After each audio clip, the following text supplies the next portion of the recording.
To start out, I wonder if you could just describe the animation team within BD2. What do you think are their specialties? What are they really talented at specifically? I think it's the fact that we have a clear division between designers and those that are focused on technology.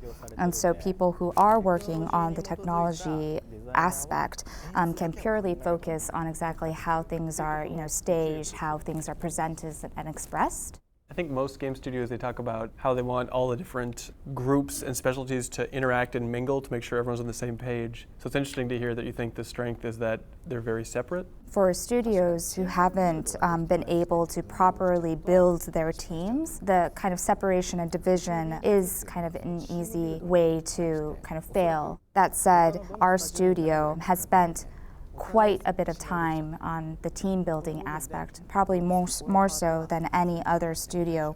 And we've really built on the trust that we have for one another. And so that's why we're able to say, okay, well, this part I'll take up, I'll finish it up to make it like the best in the world quality, top class quality, and confidently take up those tasks and confidently leave the other tasks to others. And that's probably why this separation and division of clear tasks work favorably for us.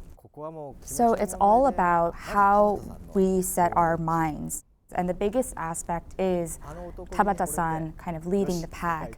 And within that, we all know exactly what our role is. We break down exactly what we need to do and manage ourselves to meet ultimate goal and expectations from each and every one of us.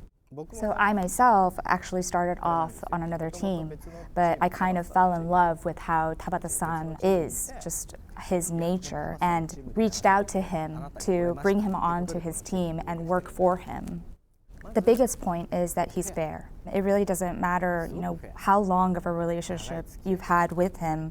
Even if you've failed, that's just one fail of one or many, or whatever it may be. But for those who are successful, those are good, he'll give us the proper response and acknowledgement for that. He's a very fair boss in that regard.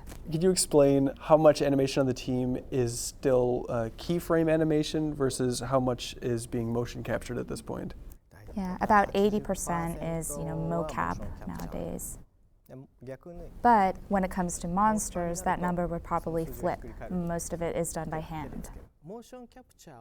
That said, there's a lot of fun things that you can do with the motion data that you capture through mocap, and something we can focus on other elements when we're not so focused to creating motion through keyframe.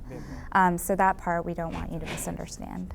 So Tabata-san has spoken about this quite often, but the three major pillars of Final Fantasy XV is, the open world, the action, as well as the relationships, the friendships, your buddies. And when you're looking at the open world setting, the road movie is the concept, which means you'll be with your buddies, your friends, 24 hours every single day.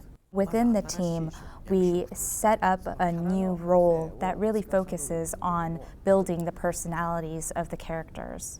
Looking at the past Final Fantasy games or Kingdom Hearts games, there has never been a person who had been set aside to think of that aspect.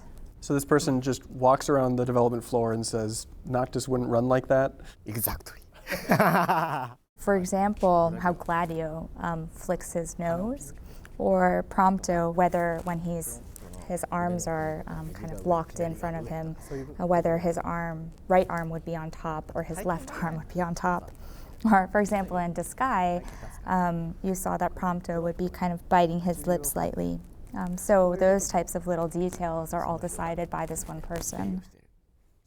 In the team, we have someone who works on Prompto, Gladio, Ignis, and Noctis, so we have different people assigned to each of these characters. And so sometimes we have run surveys, and so when we see our character, number one on this list, it's very satisfying and it's a very proud moment for the person who's responsible for creating that character. Of course, we'd like everyone to think that the way they move is cool, but also the fact that just being with them, the players don't feel like they're alone, like they feel as if they're traveling with their actual friends and join in on the fun. That's the kind of feeling and response we would like to get from those who play the game.